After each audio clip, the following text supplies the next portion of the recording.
Good, from here, from the turtle position. Let's talk about neutralizing the person's hip and disallowing them to move fast. If the person on the bottom is moving at your speed or the speed you're allowing them to move, you're gonna have a great opportunity to capitalize once you get positioned like a 3/4 towards the back when they're in the turtle position. The issue that lies here is people tend to make their weight ride high. And when the weight's riding high, it leaves the hip free. The hip is the most powerful part of the body.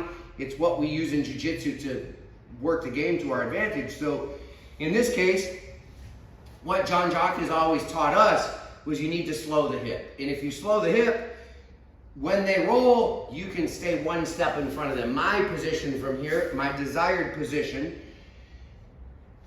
if he's buried, you can't get your knee over his knee, his hip is low, is grabbing his lapel.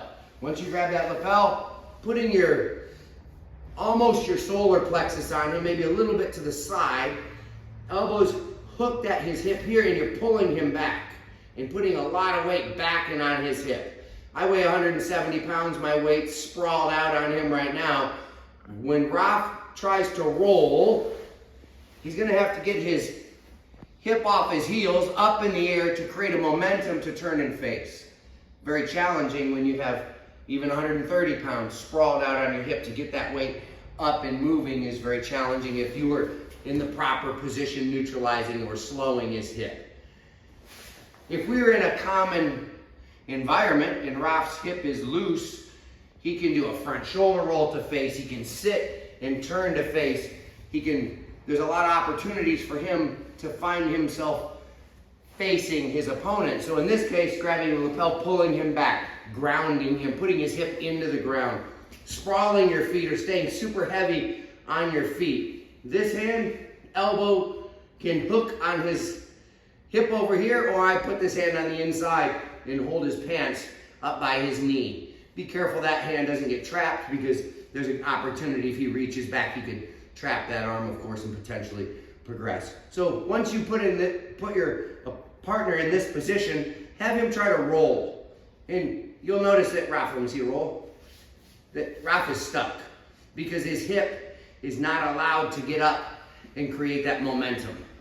So now what you can do, if you want to progress from here, or if you want to continue to advance on your opponent, is just give them a little release of that pressure, and now he'll feel like he can roll and face, and you just ride the wave as he turns.